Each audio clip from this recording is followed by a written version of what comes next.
表現全震原則赤15四角星で東京75度3100ヤードへ今日は停止でございます。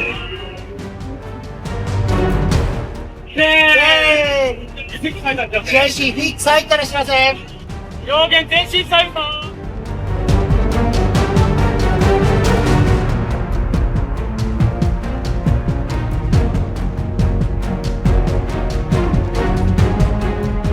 Three things happened in the same 24 hours. Japan's ground self-defense force stepped onto Philippine soil as a combat participant for the first time since World War II. China's aircraft carrier Liaoning transited the Taiwan Strait, 8 J-15 fighters loaded on deck, heading south. And China's newest warship, the Sichuan, the world's first drone carrier, departed Shanghai and set course for the same waters where 17,000 Allied troops were drilling. April 20th, 2026. One date, three events, and every single one of them a direct response to the others.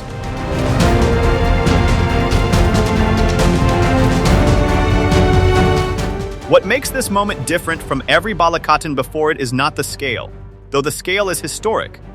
It is the simultaneity. Japan fires weapons on Philippine soil for the first time since 1945.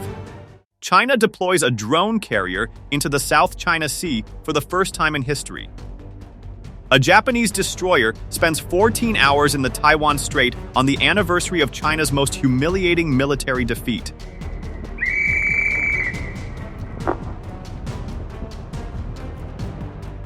A Chinese PLA officer publicly states that firing the first shot is a viable option. All of this in the same week. All of it connected.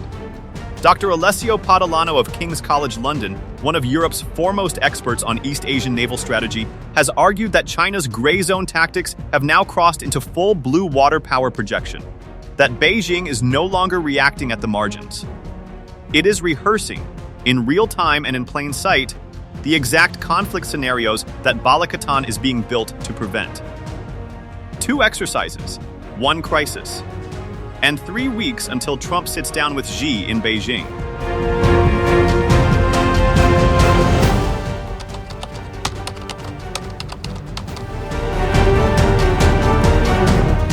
Japan did not just send a warship through the Taiwan Strait. It sent one on the most painful date in Chinese history. At 4:02 in the morning on April 17, 2026, the Japanese destroyer JS Ikazuchi entered the Taiwan Strait. It did not rush through. It spent 14 hours navigating the waterway, a passage that at normal speed should have taken far less. And the date it chose was not random.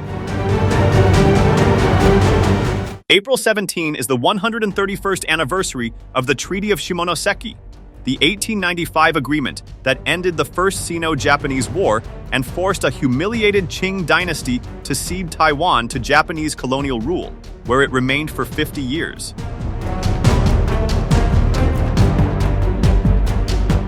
In China, that date is not a footnote in a history book. It is a national wound. And Tokyo sailed a warship through the most sensitive waterway on Earth slowly, visibly, for 14 hours. On the exact anniversary of the day, China lost Taiwan to Japan. The Ikazuchi was not heading anywhere secret.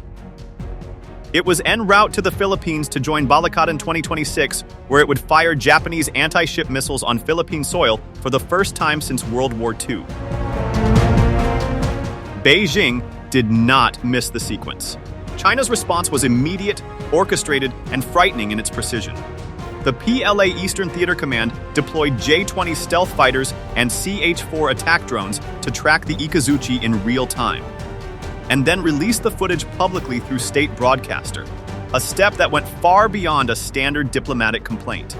It was Beijing saying, "We see you, we have you in range, and we want the world to watch us say so."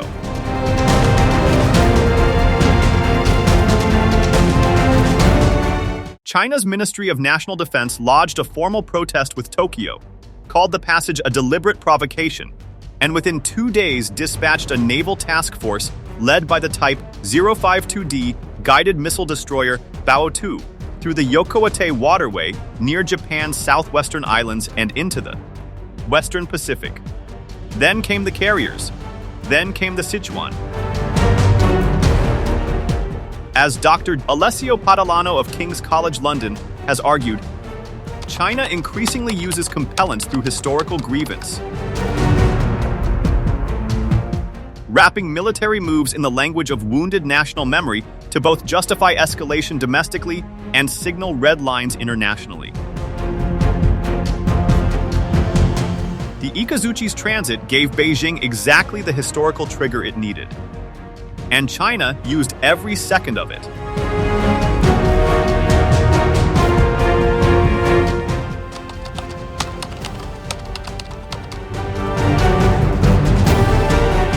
While 17,000 Allied troops were drilling on Philippine soil, China was moving ships. On April 20, the exact day Balikatan opened, Taiwan's military tracked the Chinese aircraft carrier Liaoning transiting the Taiwan Strait. Its deck loaded with 8 J-15 fighters and 3 helicopters heading south toward the South China Sea. Then, the very next day, came something even more significant. China's PLA Navy announced its Type 076 Sichuan, the world's most advanced amphibious assault ship, had departed Shanghai and was heading to the same waters where Balikatan was underway. Beijing called it routine training, not directed at any specific target.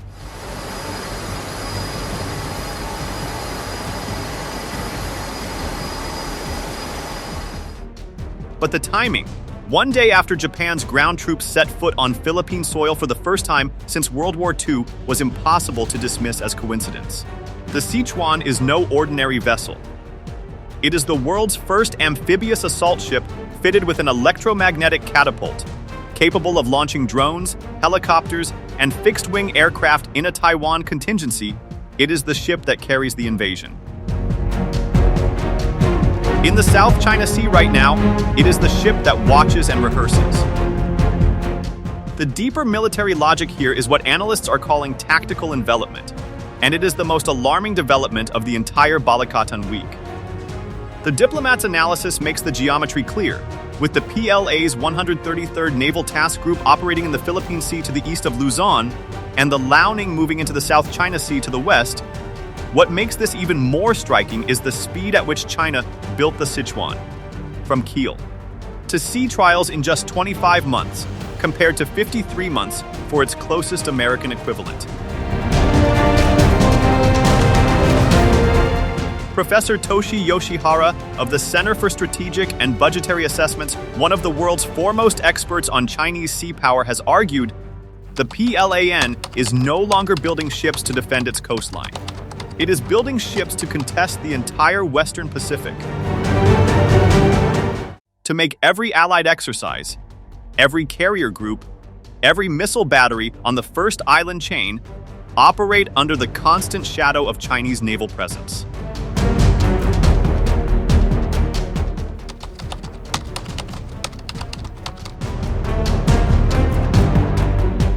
Japan has spent 70 years apologizing for World War II. Now it is deploying missiles 110 kilometers from Taiwan. This is not a sudden lurch. It is the endpoint of a slow, deliberate transformation. In November 2025, Takaichi stood in the Japanese parliament and said out loud what Tokyo had been carefully avoiding for decades, that a Chinese attack on Taiwan would constitute a survival-threatening situation for Japan, implying Tokyo could activate its self-defense forces in response. Beijing exploded. China immediately restricted exports to 40 Japanese firms it accused of contributing to Japan's remilitarization. Chinese drones approached Yonaguni Island, Japan's westernmost point, forcing Japan to scramble fighter jets. Tokyo did not apologize, did not retract, and did not slow down.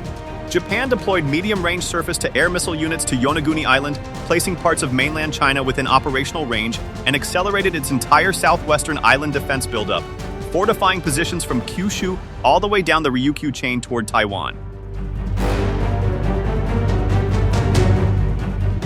Then came Balikatan 2026, where Japan sent 1,400 combat troops to the Philippines, fired Type 88 anti-ship missiles on Philippine soil for the first time in history, and sailed its own destroyer through the Taiwan Strait on the anniversary of China's greatest modern humiliation. The real question is whether this is new militarism or new realism. Beijing calls it the former.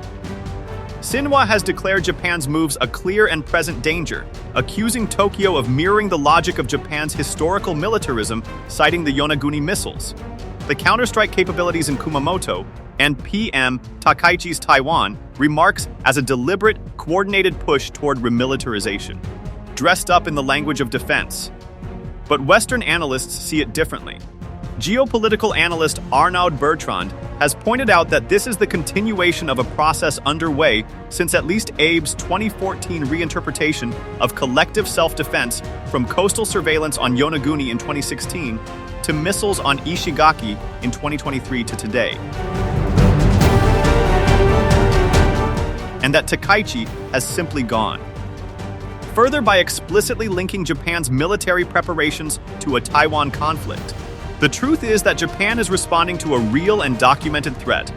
A China that has sent carriers through the Taiwan Strait, built artificial islands in the South China Sea, and rehearsed Taiwan blockades in plain sight. As Bertrand has bluntly stated, Tokyo's calculation is clear. The window for military buildup without major consequences is perceived to be closing.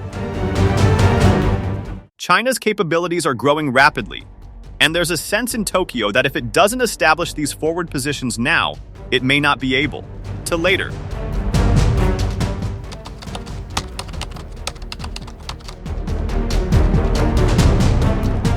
Everything happening in the South China Sea right now has a date attached to it, and that date is May 14. That is when President Trump arrives in Beijing for his long-awaited summit with President Xi Jinping, confirmed by the White House just weeks ago, originally delayed because of the U.S. war in Iran, now locked in as what Trump himself has called a monumental and historic event. China is not just responding to a Japanese destroyer or an allied military exercise. It is shaping the military balance ahead of high-level diplomacy with Washington, and for Beijing, the calculation is simple. No major power enters a summit from a position of perceived weakness, if it can help it.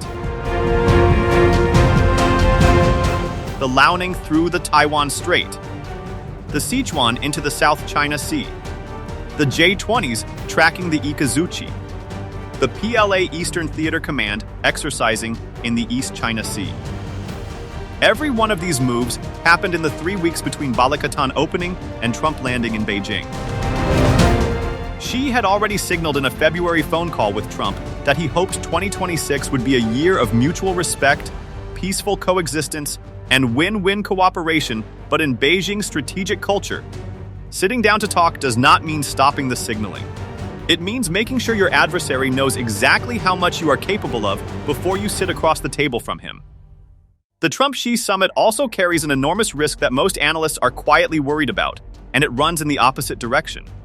Multiple analysts have expressed concern that the summit could default to narrow trade discussions while leaving broader security questions unresolved, meaning Taiwan, the South China Sea, Japan's expanding military role, and the entire Balikatan missile architecture could simply be left off the table in favor of a deal on tariffs and rare earths. China has already demonstrated its leverage. It has declined Trump's request to help reopen the Strait of Hormuz. Understanding that the longer the Iran war drags on, the more constrained America's bandwidth in Asia becomes, and the stronger Beijing's hand grows at the negotiating table. As Professor Graham Allison of Harvard's Belfer Center, the man who coined the term Thucydides' trap to describe the historic tendency of rising and ruling powers to slide into war, has argued, the most dangerous moment in great power competition is not open conflict, but the gap between military.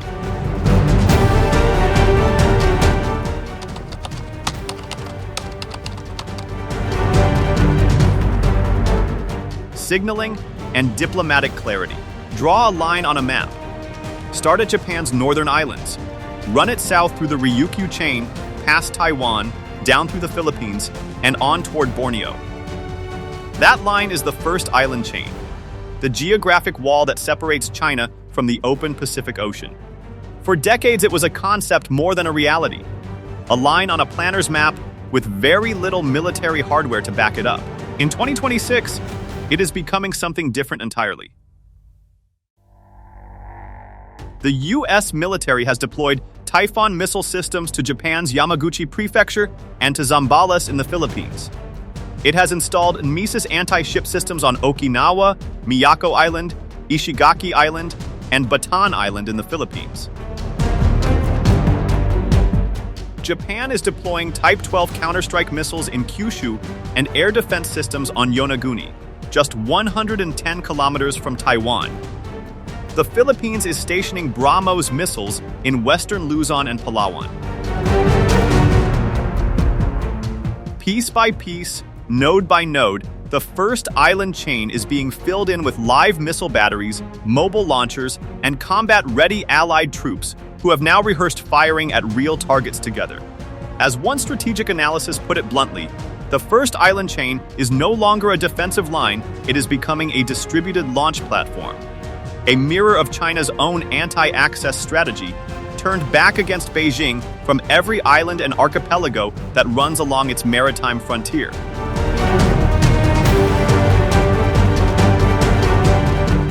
From Beijing's side of the map, this looks like encirclement. Chinese military strategists have long viewed the first island chain as a cordon sanitaire, a noose designed to limit China's strategic depth and cut off the PLA Navy from the open Pacific. Most critically, China's ballistic missile submarines, based in Hainan, must pass through this chain to reach the deeper Pacific waters where they can operate undetected, making the chain not just a military obstacle, but a direct threat to China's nuclear second strike capability. Every BrahMos battery added to the Philippine coast, every Typhoon launcher that stays in Luzon, every Japanese Type 88 missile fired off northern Luzon tightens that noose one turn further. USNI News has reported that US and Philippine planners are now surveying a new forward operating base just 120 miles south of Taiwan for joint defense operations. A development that, taken alongside everything else being built across the chain, suggests Washington is no longer thinking about the first island chain as a tripwire. It is thinking about it as a kill zone. As Professor Andrew Krepinovich of the Hudson Institute, the strategist who first developed the concept of archipelagic defense and whose work forms the intellectual backbone of America's entire first island chain strategy, has argued, the goal is not to win a fight after it starts, but to make. The cost of starting one so prohibitive that China's military planners conclude the maths simply does not work. If you found this analysis valuable, share your perspective in the comments. Your insights help deepen the conversation and sharpen our understanding of evolving regional dynamics. Thank you, and we will see you soon in our next geopolitical discussion.